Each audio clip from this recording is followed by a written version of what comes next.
Kaisar Naga yang tak terkalahkan. Bab 113, Enyahlah.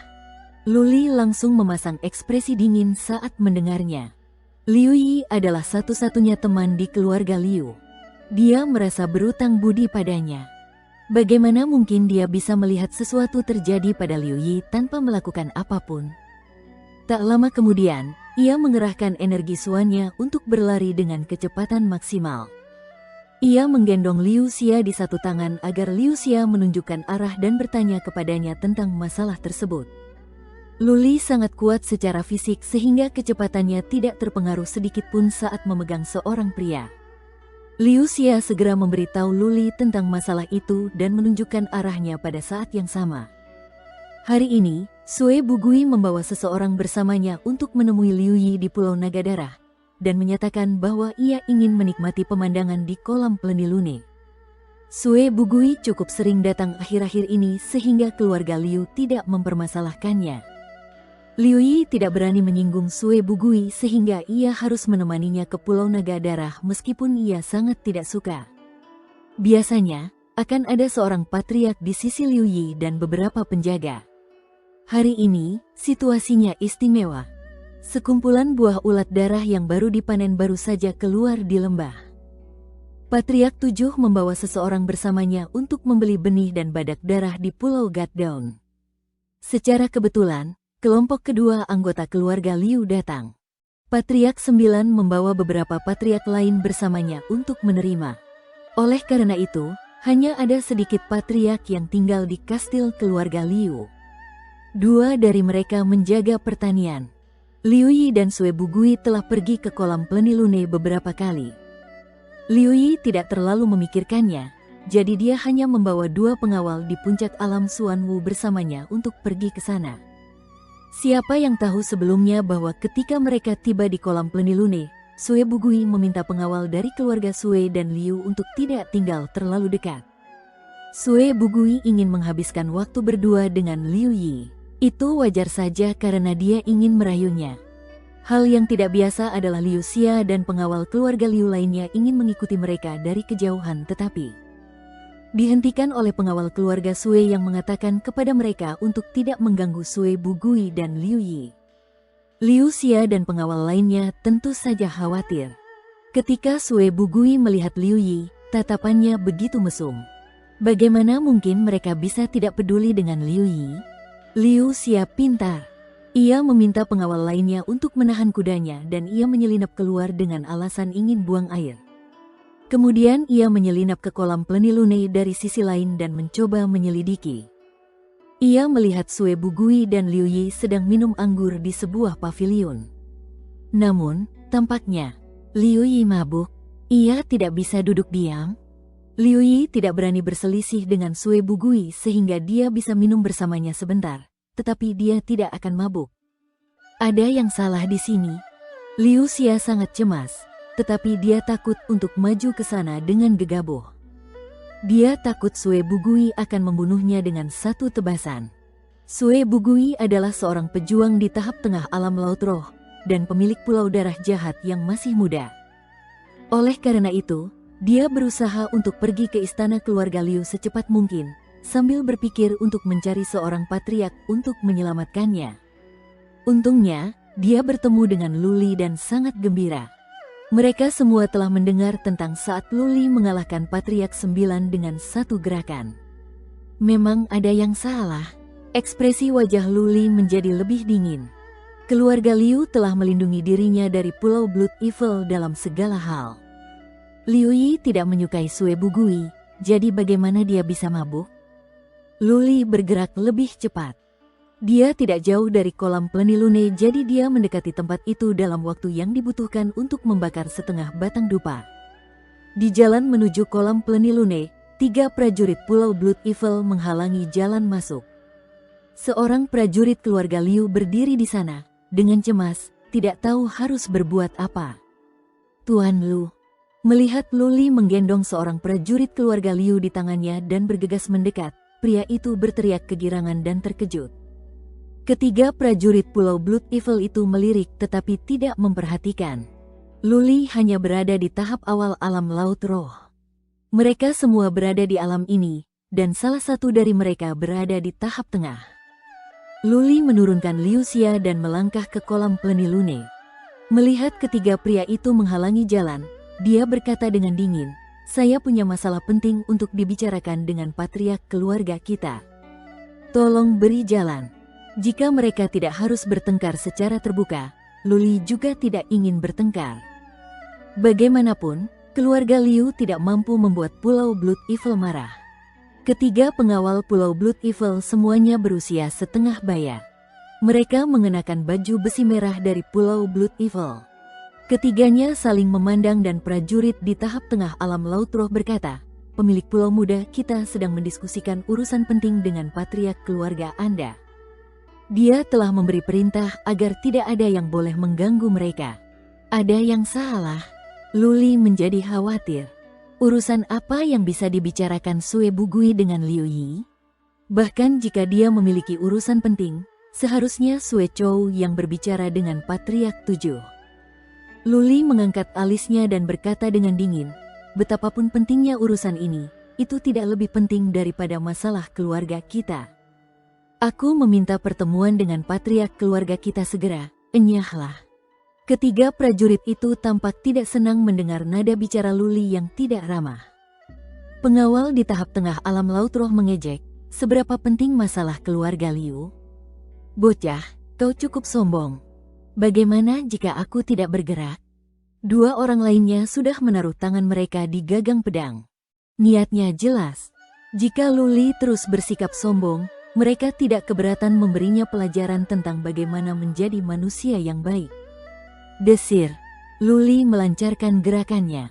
Ia tidak punya waktu untuk membiarkan mereka mengganggunya tanpa henti. Ia sudah sangat dekat dengan ketiga prajurit itu, hanya sekitar 11 kaki dari mereka. Dengan jarak yang begitu dekat dan kecepatannya, ia mendekati mereka dalam sekejap. Dia tidak membawa pedang kailin langitnya. Senjata tidak perlu digunakan untuk menghadapi prajurit semacam ini. Dia menyerang mereka dan menghancurkan prajurit di tahap tengah alam laut roh dengan tinjunya. Liu Xia dan pengawal lainnya terkejut. Luli memulai perkelahian hanya karena mereka tidak setuju. Jika ini membuat Sue Chou marah, keluarga Liu mungkin akan hancur. Mencari kematian, ketiga pria dari Pulau Blood Evil itu sangat marah. Beraninya Luli mengambil langkah pertama, namun Luli terlalu cepat. Ia akan segera memukul kepala prajurit yang berada di tahap tengah alam laut roh. Pria itu hanya bisa mundur dengan cepat dan berteriak marah pada saat yang sama, "Hentikan dia!" Dua orang lainnya mengerti. Mereka menghalangi Luli dengan tubuh mereka sehingga orang yang berada di tahap tengah alam laut roh itu punya waktu untuk menghunus pedangnya. Meskipun keduanya tidak punya waktu untuk menghunus pedang, mereka menghantam Luli dengan pedang mereka yang tersarung. Jalannya terhalang, Luli tidak dapat menyerang orang yang berada di tahap tengah alam laut roh. Dia harus mengayunkan tinjunya dan memukul dada kedua prajurit di alam laut roh dengan marah. Kekuatannya begitu dahsyat sehingga kecepatannya tidak lambat. Sebelum kedua pedang bersarung itu mengenai Luli, keduanya sudah terkena di dada. Retakan. Terdengar suara tulang retak. Kedua pria itu terpental seperti karung goni kompang-camping saat darah mengucur dari mulut mereka. Akhirnya, mereka mendarat di kedua sisi jalan dengan keras. Mereka berjuang untuk bangun tetapi tidak bisa karena mereka terluka parah. Bahkan jika Luli tidak menggunakan skill bloodline miliknya, kekuatannya tetaplah besar. Ketika dia menggunakan energi Suan untuk meningkatkan kekuatannya bisa mencapai setidaknya lebih dari 55.000 pound.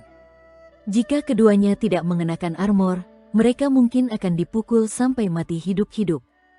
Mencari kematian, prajurit di tahap tengah alam laut roh di depan Luli sangat marah. Dia menghunus pedang artefak Suan dan melesat ke arah Luli seperti pedang tajam.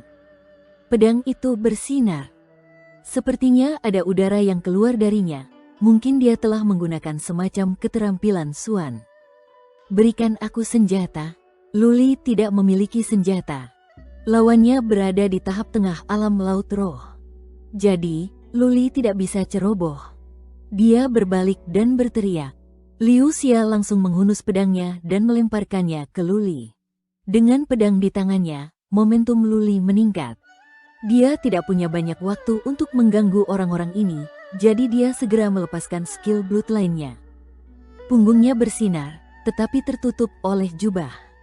Otot-ototnya tampak membengkak, sementara pupil matanya bersinar dengan cahaya perak. Ki dan energi yang mengerikan melonjak dari dalam tubuhnya. Dia telah berubah menjadi naga berbentuk manusia. Apa? Prajurit Pulau Blood Evil yang menyerang Luli dengan marah gemetar. Luli berdiri di depannya secara acak, bahkan tidak menggunakan energi suannya. Namun, prajurit itu merasa sangat tertekan. Dia punya firasat bahwa jika dia menyerbu, dia mungkin akan ditebas sampai mati oleh Luli dengan satu gerakan. Bab 114, Bersiaplah untuk mati. Prajurit di tahap tengah alam laut roh melupakan perasaan ini. Luli bukanlah prajurit garis darah, dan dia tidak meminum pil apapun. Bagaimana dia bisa meningkatkan kemampuan bertarungnya dengan paksa? Hanya ada satu penjelasan, dia menggertak. Prajurit itu terdiam sejenak dan menggunakan energi suan untuk meningkatkan kecepatannya. Ia melompat tinggi dan menebas kepala Luli. Udara yang keluar dari pedangnya semakin kuat, membuat orang-orang bingung di mana bilah pedang itu berada. Itu membuat orang-orang merasa bahwa pedang itu bisa datang dari sudut manapun dan tidak mungkin untuk bertahan. Jelas, keterampilan suan ini cukup bagus. Tidak bisa bertahan? Kalau begitu tidak bisa. Luli mengayunkan pedangnya dan menebas dada orang ini. Kecepatannya cepat dan kuat. Mungkin lawannya bisa memotong kepalanya, tetapi Luli yakin dia bisa membelah tubuh lawannya. Dia bertaruh bahwa lawannya tidak berani mempertaruhkan nyawanya dengan sia-sia, karena Luli hanyalah orang yang tidak berarti baginya. Bagaimana mungkin dia mempertaruhkan nyawanya demi Luli? Seperti yang diharapkan Luli. Tatapan dingin melintas di mata prajurit Pulau Jahat Darah. Akhirnya, dia masih takut untuk menebas. Dia mengubah pedangnya ke posisi horizontal dan mencoba menjatuhkan pedang Luli lalu meluncur untuk memenggal kepala Luli. Akhirnya tidak perlu dikatakan lagi. Kekuatan prajurit tingkat menengah alam laut roh hanya beberapa puluh ribu pound. Dia mengubah jurusnya dalam proses tersebut yang mengurangi kekuatannya lagi. Seberapa besar kekuatan yang dimiliki Luli?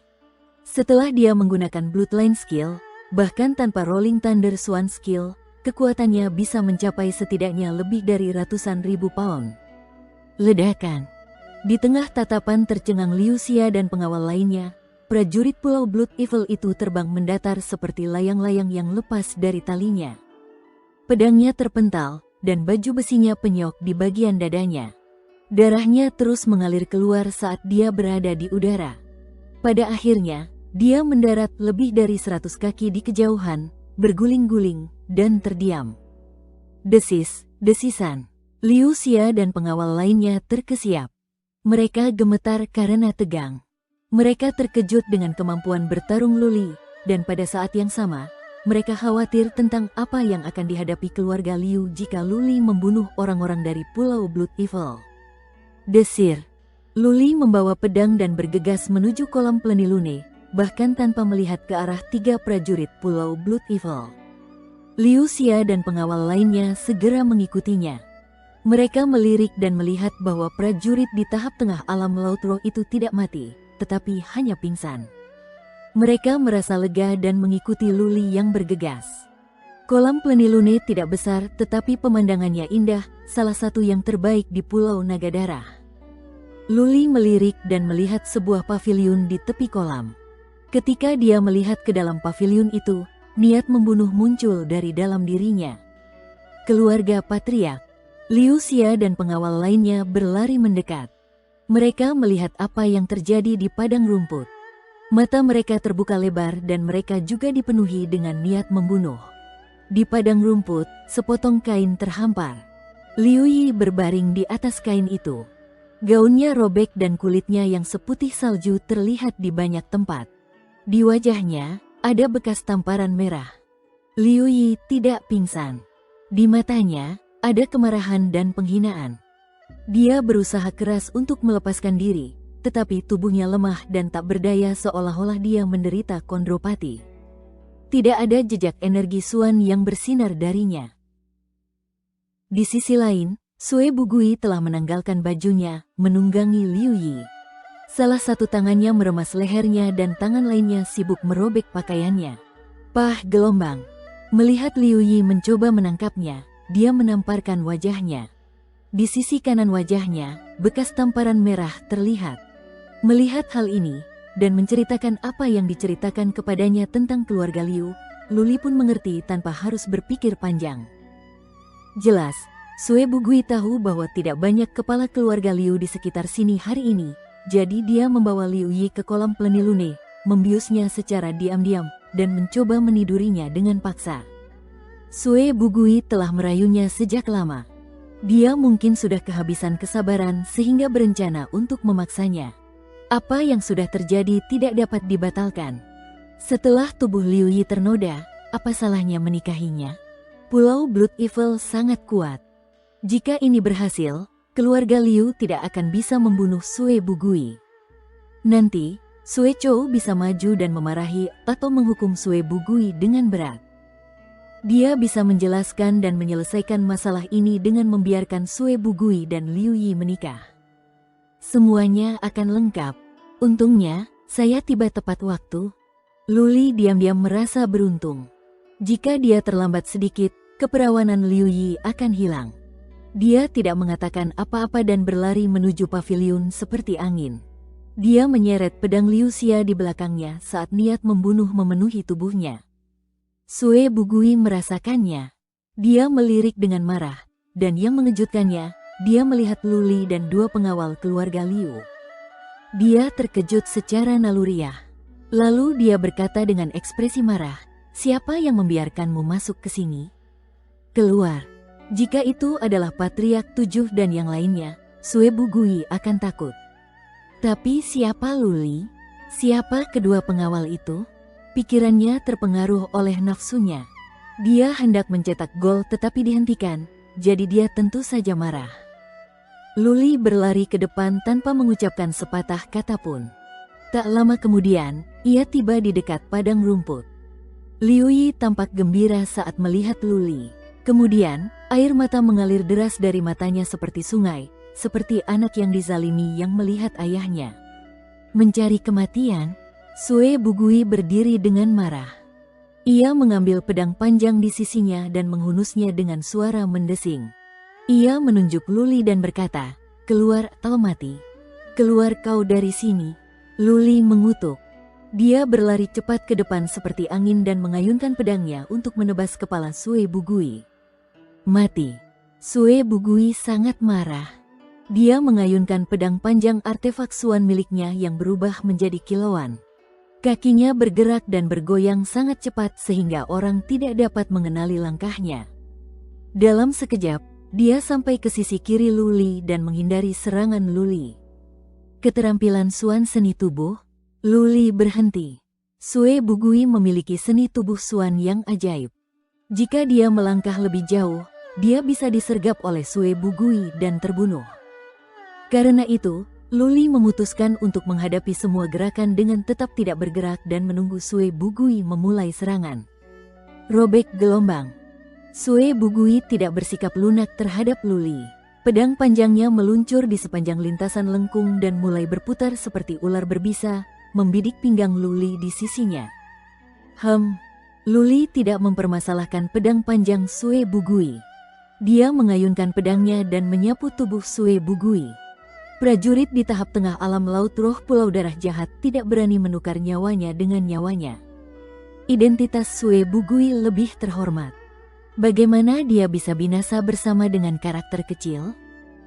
Tentu saja, Sue Bugui segera menarik kembali pedangnya dan mulai mundur. Ia menghindari tebasan Luli. Ia bergerak ke punggung Luli seperti ikan lumpur dan kemudian menjulurkan pedang panjangnya yang seperti ular berbisa lagi. Menyerah gelombang-gelombang. Luli juga mengabaikan serangan ini. Dia mengayunkan pedangnya dan menyapu ke arah punggungnya dengan gerakan backhand. Kedua senjata ini panjangnya hampir sama. Kecepatan serangan Luli sangat cepat. Jika Sue Bugui membunuh Luli, dia akan ditebas sampai mati oleh Luli juga. Brengsek. Sue Bugui sangat kesal. Ini adalah pertama kalinya baginya melihat cara bertarung seperti yang dilakukan Luli, mempertaruhkan nyawa demi nyawa, tidak takut mati. Luli berusaha mati bersamanya dengan setiap gerakan. Dia sangat terhormat. Jadi bagaimana mungkin dia mempertaruhkan nyawanya bersama Luli? Hal yang sama terjadi pada beberapa serangan berikutnya. Sue Bugui tidak tahu harus berbuat apa. Ia merasa Luli seperti landak. Tidak ada cara untuk mengalahkannya. Desir. Saat dia mencoba mencari tahu sesuatu sambil mengerutkan kening, Luli, yang tetap diam, bergerak. Dia secepat angin, mengejutkan Sue Bugui. Sue Bugui tidak punya cukup waktu untuk menghindar. Melihat Sue Bugui tidak dapat menghindar dan harus menggunakan pedang panjangnya untuk membela diri, Luli tahu pertarungan telah berakhir. Dia berteriak dengan niat membunuh yang kuat, "Sue Bugui, bersiaplah untuk kematianmu."